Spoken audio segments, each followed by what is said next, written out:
7h54 em Campos, que amanhece com tempo parcialmente nublado. A previsão para hoje é essa, né? A máxima deve ser de 28, a mínima de 19. Aqui pelo centro segue a temperatura em 21 graus. O dia está começando, né? E não deve esquentar muito hoje, segundo o Instituto Nacional de Meteorologia. Lembrando que nós estamos em pleno inverno brasileiro. O programa tem o oferecimento de Proteus, Unimed Campos, Laboratórios Plínio Bacelar e tem o apoio também de Green Energia Solar. Patrocínio ainda de Plínio Bacelar Vacina. Hoje estamos com a Aloysio Abreu Barbosa, recebendo aqui o nosso convidado Orlando Tomé Cordeiro. Ele é estrategista político e articulista do jornal Correio Brasiliense. Nos honra aqui com sua presença virtual, né? E nesse bloco agora, como já falamos aqui, né, do conhecimento dele, da visão externa dele sobre a política da nossa planície, agora vamos virar a chave para a eleição a deputado estadual, que continua beliscando aqui, é claro, é evidente, com os nossos representantes aqui, ou pretendentes à representação aqui do município, tanto na Alerj quanto na Câmara Federal, o Senado e o governo do estado do Rio de Janeiro. A gente aborda nesse bloco e eu peço a você, Aloysio, a gentileza de abrir aí esse bloco, por favor. A conversa aqui no intervalo, ela é tão interessante quanto a entrevista, né? E é bom que ela é mais desobrigada de certas convenções, né? Pode ser um podcast depois, vamos pensar nisso.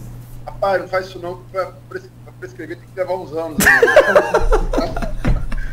Olha só, eu vou entrar no tema desse bloco, mas eu vou ainda fazer uma transição entre um bloco e outro.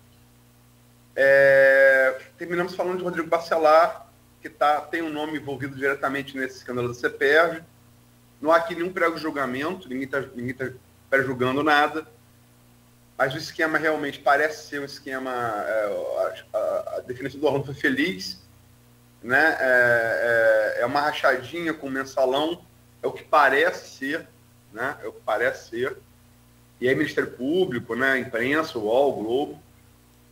E tem o nome de Rodrigo diretamente ligado. Rodrigo, até isso acontecer, se especula não só aqui em Campos, como abertamente no estado do Rio de Janeiro, você sabe disso melhor que a gente que está aí no centro do poder, como um próximo presidente da Alerj. Acho que a eleição dele, e é bom ressaltar, estava numa rádio, numa Constituição Federal, não falo aqui com base numa pesquisa, falo por alguém que conhece a eleição há algum tempo. Eu acho que uma eleição pule de 10, a eleição dele, a reeleição a deputado, mas que é a minha impressão, é subjetiva como minha impressão, e é de muita gente, mas se reelegendo seria um Castro se elegendo governador, seria um nome até natural, visto que Siciliano está para concorrer ao Senado, a assumir a presidência da Alerj.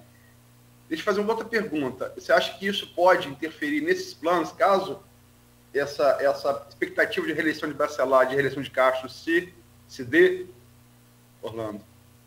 Vamos lá. Estava olhando aqui minha bola de cristal, né? E eu acho que, concordo com você, eu acho que se não houver nenhum tipo e não vai haver até o período, até dia 2 de outubro, não vai haver nada que impeça o Rodrigo de se candidatar. Vai ter o registro da candidatura, vai candidatar normalmente. E eu acho que ele é um dos favoritos para se eleger deputado estadual. E ele plantou essa trajetória desde o impeachment do Witzel. Ele foi o cara que, na Alerj, teve esse papel decisivo, depois fez a transição para o executivo, passou a ser um dos principais articuladores do governo. Então, ele chega para essa disputa com uma força muito grande que ultrapassa os limites de Campos. Ele hoje tem uma presença estadual, né? Em grande parte porque a Alerj é um poder que tem pouco holofote sobre a Alerj. A gente discute muito a mídia, de modo geral, cobre, a mídia nacional cobre o Congresso Nacional, o Palácio do Planalto, cobre o poder executivo dos estados do Sudeste, principalmente, dos principais estados do Brasil, mas os poderes legislativos dos entes federativos de segundo nível e terceiro nível, estados e municípios, têm pouca cobertura. A Alerj, a última grande cobertura antes desse escândalo do CEPERJ, a mais recente antes do escândalo do CEPERJ, foi a disputa para a indicação do conselheiro do Tribunal de Contas do Estado, que acabou a Alerj indicando o ex-líder do governo, Cláudio Castro, na Alerj, o ex-deputado Márcio Pacheco. Então, a Alerj é uma casa de muitos amigos. São 70 deputados que se entendem muito bem. Eu lembro que, quando o falecido Jorge Pisciani sucedeu o Sérgio Cabral na presidência da Alerj, nas diversas eleições que ele disputou para a presidência, para o cargo, dos 70 deputados, apenas um deputado votava contra ele, que era o Alessandro Molon, na época deputado estadual. Os 69 deputados restantes, independente de filiação de partido político, sempre apoiaram o Pisciani. Então, há um arranjo interno na Alerj que passa por distribuição nas comissões permanentes, abertura de CPIs e outras coisas não necessariamente tão republicanas, mas tudo isso está ali no jogo. Então, você pergunta sobre a possibilidade do Rodrigo Bacelar sair dessa eleição com força política suficiente para se candidatar à sucessão do André Siciliano, que não poderia, mesmo que fosse candidato a deputado estadual, não poderia mais ser presidente da Alerj, né? Ele não poderia disputar. Eu acho que o Rodrigo é um nome forte na disputa, mas acho que ainda é cedo para afirmar isso, porque nós não sabemos como vai ser a composição final da Alerj, vis-à-vis o resultado para o governo do Estado e para a presidência da República. Uma ilação que você fez, eu concordo. Se o Cláudio Castro se reeleger, sem dúvida, vai ter um peso considerável na formação, na eleição do presidente da Alerj, e o Rodrigo pode ser o futuro presidente. Eu diria que, eu penso, imagino, suspeito, né, que o maior desejo é ser presidente de um poder, muito mais do que ser um secretário do governo. Mas lembrando que ele sempre terá à mão a possibilidade, na mesa de negociação, caso ele não vá para a presidência da Alerj, ser reconduzido por um eventual segundo governo do Cláudio Castro. Isso no cenário do Cláudio se reelegendo. Com o Cláudio derrotado, a tendência é que o governador a ser eleito tenha uma influência muito grande na escolha. E aí eu acho difícil que o Rodrigo seja o futuro presidente da Alerj. Ou seja, Rodrigo Bacelar tem chance, vai estar reeleito, tem chance de disputar a futura presidência da Alerj com uma eventual vitória de Cláudio Castro. A derrota de Cláudio Castro o tira, na minha opinião, dessa disputa da presidência da Alerj. Perfeito. Você colocou como elemento da equação aí a reeleição do Castro, que eu concordo, mas o que eu pergunto é, mesmo com a bola de cristal apontando tudo isso que a gente falou, a bola de cristal o fato confirma a bola de cristal, Rodrigo reeleito, Cláudio Castro reeleito. É uma suposição, né? A CEPERJ pode atrapalhar ele nisso? Eu acho que pode, acho que vai atrapalhar, não o suficiente, porque o que acontece, Aloysio e Cláudio? A gente vive no tempo das redes sociais em que a versão vale mais do que o fato, né? Então, óbvio que se a gente olhar qual foi a resposta quando questionado em relação a isso, o governador Cláudio Castro usou uma daquelas frases que é comum em qualquer escândalo. Criei uma comissão para apurar. Não admito que tal coisa aconteça no meu governo. Não sabia de nada disso, isso é um absurdo. Ou seja, isso, se você pegar essas frases e tirar os sujeitos dessa frase, você pode põe o Cláudio Castro, tira o Cláudio Castro, põe Eduardo Paes, tira Eduardo Paes, põe o Lula, tira o Lula, põe o Bolsonaro, tira... Ou seja, são frases que servem para qualquer momento, desde que o mundo é mundo.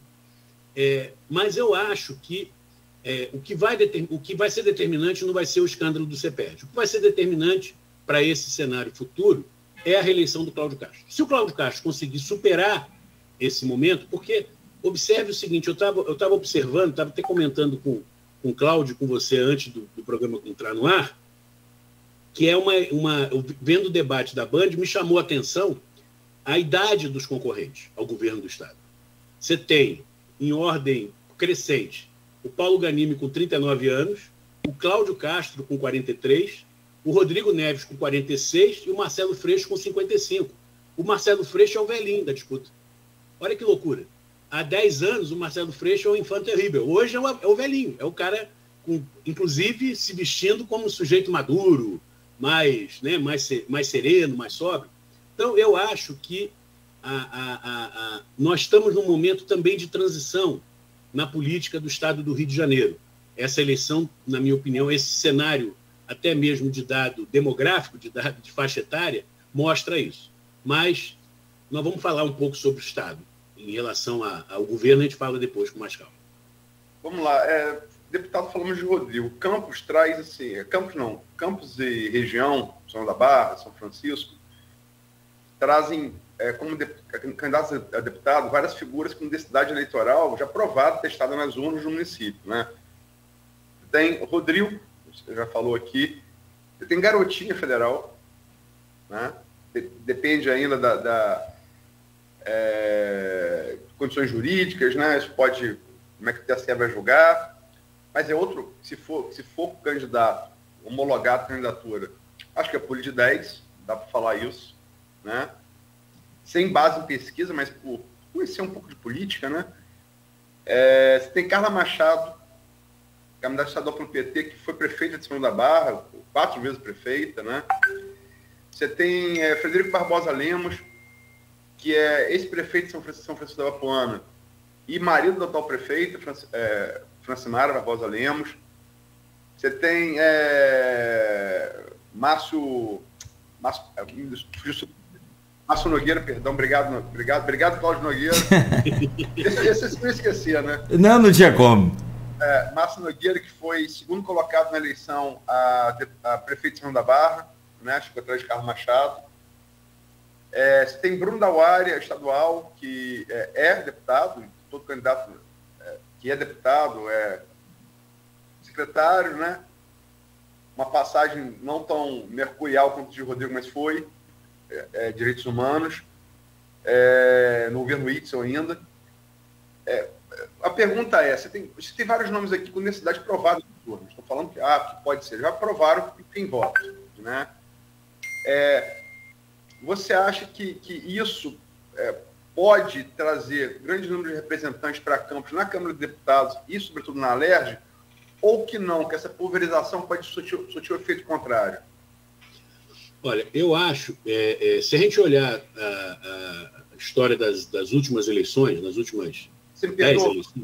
Perdoa, só para completar, desculpa, você tem vereadores também, candidatos. Bruno Viana, vereador, testado nas urnas, mais novo vereador da história de Campos.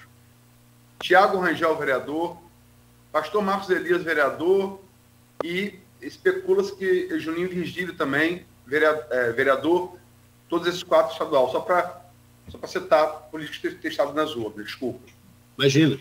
Não, se a gente pegar as últimas eleições gerais, né, Campos e região sempre conseguiram eleger representantes, sempre. Nunca deixou de ter. Até porque no interior do Rio de Janeiro, as cidades polo acabam, o eleitorado dessas cidades polo, nas regiões, acabam buscando uma espécie prática de voto distrital. Então, não, quero colocar alguém da minha região lá, né? Eu, particularmente, sou a favor do voto distrital, acho que a gente melhoraria muito a representação política.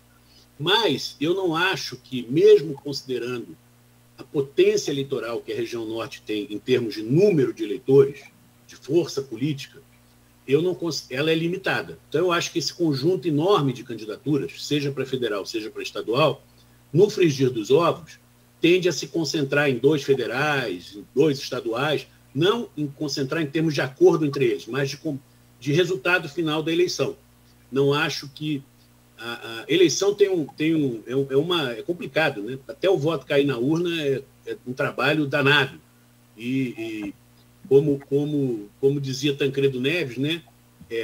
Político teve voto, não tem voto, poderá ter, né? Então, o fato de ter tido, é óbvio, como você falou, é óbvio que o potencial eleitoral do Garotinho para federal, do Rodrigo Bacelar para estadual, do próprio Bruno Dauari, que, salvo engano, não sei se o que eu vou falar aqui corresponde ainda à realidade, mas eu me lembro que era o candidato apoiado pelo Vladimir para estadual, não sei se continua sendo. Então, procede. Então, Vladimir, o peso da máquina numa eleição como essa tem, ainda mais no interior do estado, tem relevância, não só no interior, aqui na capital também. Os candidatos que o prefeito Eduardo Paes está investindo têm muito apoio da máquina, né, e da articulação. Então, eu acho que não vai ter um resultado. Campos não vai dominar o Rio de Janeiro ainda, o estado. Vai ter uma presença forte. Eu acho que elege 2 federais e elege Campos, que eu falo, Campos e região, de 2 a 3 estaduais. Não sei qual o potencial eleitoral para uma eleição legislativa, por exemplo, da Carla Machado. Eu não lembro de ela ter disputado alguma eleição legislativa no passado. Ela sempre... Disputou estadual e não se elegeu. Não se elegeu. Pois é, porque são eleições diferentes. A eleição majoritária, eu lembro do meu amigo Técio Lins e Silva, há muitos anos, tinha sido candidato ao Senado no Rio de Janeiro, década de 1990, teve uma votação espetacular. Era um outsider, teve 1,5 milhão de votos. Aí, na eleição seguinte, saiu para candidato a prefeito, teve 40 mil votos. Então, cada eleição é uma história. Em relação ao Garotinho, em particular, o Garotinho, eu tenho a impressão de que ele talvez tenha hoje mais votos para deputado federal na Baixada Fluminense, aqui na região metropolitana do Rio, do que na própria região de Campos. Se não for mais, será equivalente. A presença e a liderança de Garotinho naquela região, ela é viva até hoje. Você anda na Baixada, tanto que, se pegasse as pesquisas quando ele ainda estava como pré-candidato a governador, ele sempre batia ali nos 2 dígitos, perto de 10%, porque muito da região metropolitana e da zona oeste do Rio. Então, eu acho que o Garotinho tende a ser o federal mais votado da região, na minha opinião, né? Pensando para a eleição dos estaduais, eu acho que na região o Rodrigo Bacelar vai ser o mais votado e disputa, na minha opinião, ele disputa entre os 10 mais votados das 70 vagas. Eu acho que ele vai vir com muita força nessa eleição para estadual. Orlando, eu vou voltar aqui ao grupo de WhatsApp e de lá eu tiro a pergunta da Silvana Venâncio, que é jornalista também, mora em Bom Jesus do Itabapuana, e ela deixa aqui, perguntem também um pouco da sua impressão sobre o cenário. Orlando, o que se dá, pelo menos nas pesquisas, esse amplo favoritismo no Senado para Romário? Qual a sua opinião? Porque, para mim, Silvana Venâncio, é uma surpresa ele liderar as pesquisas para o Senado. E sobre o governo do estado do Rio, o Marcelo Freixo tem boas chances, porque o Castro me parece que tem boas vantagens. Qual a sua opinião? Bom, em relação à primeira pergunta do Senado do Romário. Pois é, o Romário ele é um fenômeno político interessante, peculiar. A gente, vamos dizer assim, e ele foge, muitas vezes, à percepção dos analistas políticos. Aquela participação desastrosa dele na disputa para o governo há 4 anos, para governo, para a prefeitura do Rio, né? Há 2 anos. Romário também disputou. Mas a desastrosa, acho que foi... Bom, enfim, marcou muito a imagem de um sujeito despreparado, incompetente e tudo mais. O Romário, ele é um fenômeno eleitoral, tanto pelo passado dele como jogador de futebol, como pela vamos dizer assim, sem nenhum trocadilho, pela língua solta, apesar dele ter língua presa, né? Mas ele tem uma língua solta, né? Ele fala as coisas, ele não tem nenhum compromisso com coerência, né? Ele sai dando tiro, tanto assim que ele já foi de vários partidos, já deu pancada no Bolsonaro, hoje apoia o Bolsonaro, já deu pancada no Eduardo Paes, já apoiou o Eduardo Paes. Ele não tem esse problema. Mas ele, além do fenômeno, além dessa característica, ele tem um trabalho eleitoral, um trabalho de parlamentar que viabiliza muitas emendas parlamentares, e ele se tornou uma figura relevante, reconhecida, no apoio às pessoas com deficiência, em que ele atua fortemente, até por conta da filha dele, né? Ele veio para isso. Então, não me surpreende, Silvana, que o Romário esteja na frente nas pesquisas. É um voto popular, que não tem nada a ver com, vamos dizer assim, com narrativa política, com questão ideológica. É uma figura mítica, uma figura popular, é um ídolo, mas é mais do que um ídolo. Essa coisa do trabalho que ele faz como parlamentar no Senado não é pouca coisa, tem influência. Agora, ele está reeleito, eu o considero favorito, mas acho que é possível que surja algum nome para enfrentá-lo. Quem é esse nome, na minha opinião, se vocês me permitirem adiantar? Eu acho que não, até porque você tem na base do bolsonarismo, o Romário não é um candidato abraçado pelo bolsonarismo raiz, né? O próprio Bolsonaro, quando perguntado sobre o Romário, falou: não, o Romário é o candidato do Valdemar Costa Neto, presidente do Partido Liberal, preso lá no escândalo do Mensalão, né? Que colocou o Romário. Mas, por outro lado, você tem na base do bolsonarismo duas candidaturas, uma que historicamente ligada a ele, que é esse deputado que provavelmente não poderá concorrer, que é o Daniel Silveira, e, mais recentemente, que passou a entrar nesse barco e, como dizia o Romário, né, chegou no ônibus e, de certa maneira, já está conseguindo chegar na janelinha, que é a Clarissa. Então, a pergunta é: o Romário perde um voto de quem apoia Bolsonaro e Cláudio Castro? Eu tendo a achar que não, porque não dá para perder o que você não tem. Eu acho que o Romário não tem esses votos, não tem esse apoio. Por outro lado, em termos do restante dos concorrentes, você tem o Siciliano e o Molon e o Cabo Daciolo. O Cabo Daciolo, por incrível que pareça, pode tirar voto do Romário. Pode tirar voto do Romário. Seja pelo estilo pessoal, pela forma como se apresenta, pela questão evangélica. Então, o Cabo Daciolo pode incomodar o Romário. Observe o seguinte: a disputa para a eleição, ela não necessariamente significa que você tirar o voto vai para o outro que pode ganhar. Se o Cabo Daciolo pega uma parte dos votos do Romário, os outros concorrentes podem se beneficiar. Não porque receberão esse voto, mas porque tirarão o voto do Romário. Por fim, eu acho que a figura que, por conta de todo o imbróglio que envolveu a disputa para sua indicação ao cargo em disputa, que é o Molon, na minha opinião, a campanha dele vai crescer. Tem aquela pesquisa que foi para o Senado do Real Time Big Data, que o coloca na frente, com empate técnico com o Romário. Tem pesquisas que mostram que, quando o nome do Siciliano aparece como candidato do Lula, ele cresce na pesquisa. General Paes. Então, você tem esse cenário. Mas eu diria que, em termos de... O Siciliano é um cara que é o menos petista dos petistas, apesar de nunca ter saído do PT, tá certo? Ele é um cara ele é o herdeiro do esquema político do Pisciani na Alerj, herdeiro que soube usar com muita discrição essa herança. Então, ele hoje tem o apoio dos colegas que não necessariamente são da mesma coligação, o Freixo, mas que escolhe o Siciliano. A relação dele com Cláudio Castro é uma relação marcada por troca de beijos na testa, tá certo?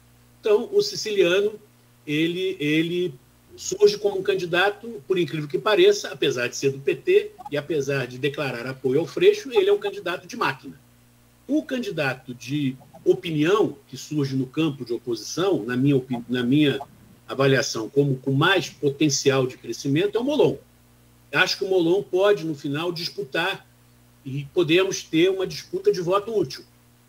Você vai eleger o Romário, tendo o Molon, você vai deixar isso no discurso do pessoal, vamos dizer assim, de centro-esquerda, e do pessoal de centro-direita, né, ou mesmo extrema-direita. Vem cá, vocês vão deixar eleger o Molon, tendo o Romário? É melhor o Romário que apoia o mito do que o Molon, que vai ser oposição ao mito. Então, eu tenho a impressão, Silvana, que nós vamos canalizar a disputa do Senado para Romário e Molon. Essa é a minha impressão, tá certo? Olhando o cenário de hoje. Deixa eu fazer uma pergunta para falar sobre o governo. A gente falou aqui, a eleição estadual sempre está muito interligada ao governador, né? Eu falo isso, eu sempre faço a ressalva que eu não estou... todas as pesquisas, estamos aqui algumas delas, Enapaes, PEC, Real Time Big Data, elas dão uma polarização, está muito clara, né, entre Castro e Freixo e Castro. Aí as pesquisas dão um na frente, outro na frente, mas empate técnico, né? Empate técnico, primeiro e segundo turno, né? Rodrigo Neves esperava que talvez, se o PT fosse formalizar o apoio a ele, que não fez, Lula interviu, que precisa de palanque no Rio, precisa ganhar o Sudeste, vamos falar disso no próximo bloco, da Nacional. Lula pragmático, né? E muito pouco tempo também para mudar isso, né? Muito pouco tempo. Então, as pesquisas indicam uma eleição polarizada, mas certamente menos cristalizada do que a nacional. Ela está polarizada, mas não está cristalizada. Quando você olha, por exemplo, o voto espontâneo, há uma diferença muito grande para estimulado. O que não ocorre na presidencial. Eu vou falar no próximo bloco. Em relação aos dois nomes que polarizam essa disputa, eu tenho uma opinião que, assim, que não queria comungar com você, se você concorda ou discorda, por quê? Castro e a Máquina é muito pouco conhecido, que é um território muito grande para explorar. Se eu não me engano, a Real Time Big Data deu 40 e tantos % da população fluminense não conhece, que é uma coisa até diferente, né? O governador, porque assumiu no meio, né? Pegou o impeachment do Whitson. Mas tem a Máquina. E o Freixo, como você falou, está querendo fugir, botar um perfil mais moderado e tal. Eu nem tinha tentado para essa sua... É verdade, ele virou Delfant Terrible, virou o velhinho da turma. Mas o Freixo, e aí que eu friso, não há nenhuma comparação entre as pessoas e política. É uma comparação eleitoral. Freixo é o Bolsonaro de esquerda. Em que sentido eu falo isso? É um piso alto, um teto baixo. Bolsonaro, vamos falar no próximo bloco, está provando, e por ser governo, ele pode tentar furar o céu da boca do jacaré em segundo turno. Freixo não é governo. Você concorda com essa análise e discorda por quê? Como é que você projeta ele, seu governador, Orlando? Bom, eu acho que isso que você falou no preâmbulo é absolutamente verdade. A eleição para governo do Rio de Janeiro, apesar das pesquisas estimuladas apontarem hoje uma disputa concentrada em Castro e Freixo e Castro, está longe de estar resolvida. A grande maioria da população não tem candidato a governador. Eu acho que, considerando que há um grau de desconhecimento alto, né, o que é o indicador, na minha opinião, mais importante para colocar na mesa?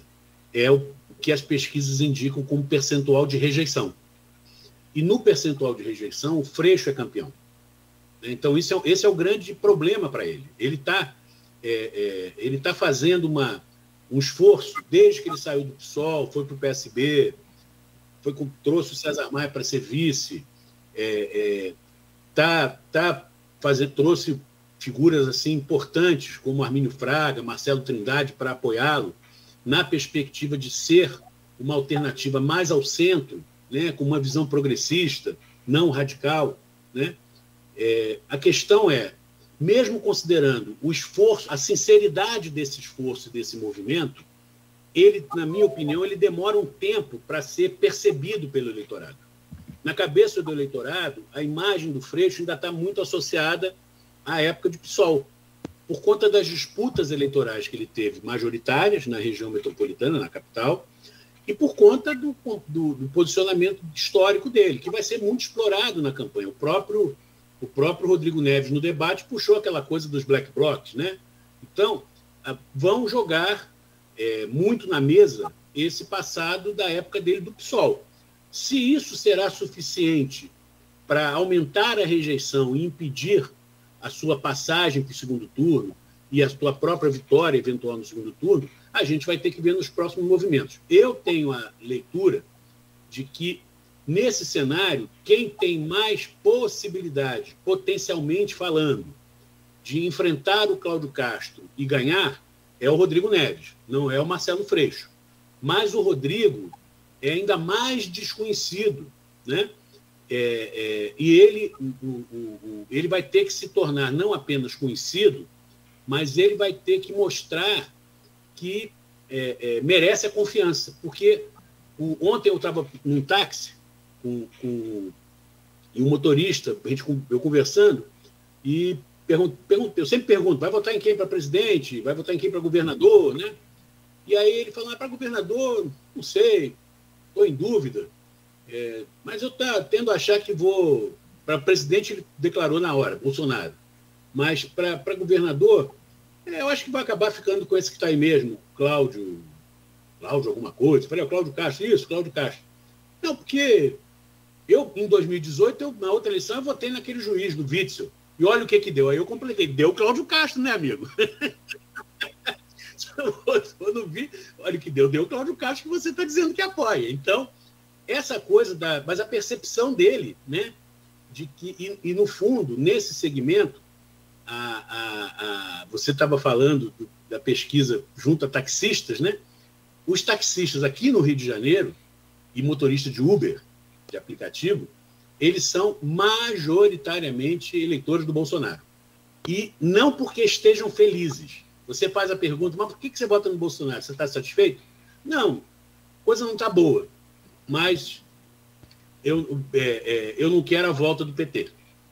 Então, uma coisa que eu acho que o pessoal que está... Nós vamos discutir o cenário nacional, mas essa questão da rejeição, ela é muito forte. O Freixo é o campeão da rejeição. Castro e Rodrigo Neves são os campeões, são as pessoas, são os candidatos para valer, porque eu não considero a candidatura do Paulo Ganimi uma candidatura para valer.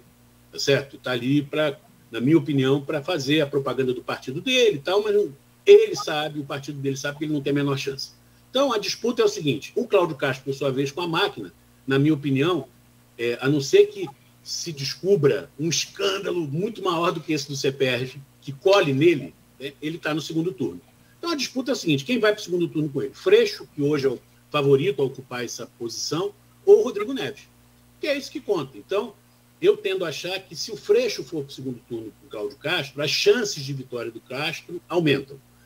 Se o Rodrigo Neves for para o segundo turno, as chances de vitória do Castro diminuem. Mas, por conta disso que eu falei. Perfeito. Só para... Eu falei, não fiz... Lógico, quem conhece um pouco de política sabe o que eu estou falando. O visual tem intenção de voto. E teto baixo é rejeição, né? Isso. E eu concordo com o senhor. Eu ando muito, quando eu rio, ando muito com táxi explicativo. Se fosse pesquisa, fosse ali, Bolsonaro estava aprovado. Estava eleito no primeiro turno, para a desgraça de nós que defendemos a democracia. E olha que a gasolina chegou a 9, né? Desculpa, perdão, não está mais barata. Não está barata, ela está menos cara. É a história do elefante na sala, né? Você põe o bode na sala, você põe o bode, o cara vive mais... piora a situação e você tira o bode, parece que a situação melhorou. Mas eu não diria que esse eleitorado do Bolsonaro, que nós vamos discutir no próximo bloco, a resiliência é muito grande. E nesse segmento de taxistas, motoristas de aplicativo, ele é muito forte. Mas, só para falar ainda do governo do Estado e da disputa e ainda dos deputados, eu acho, o Aloysio e Cláudio, que nós vamos ter uma renovação nominal na Câmara, na Assembleia Legislativa e na Câmara de Deputados, em termos do Rio de Janeiro e, no caso da Câmara de Deputados, nacionalmente. Em 2018, nós tivemos 46% de renovação na Câmara de Deputados.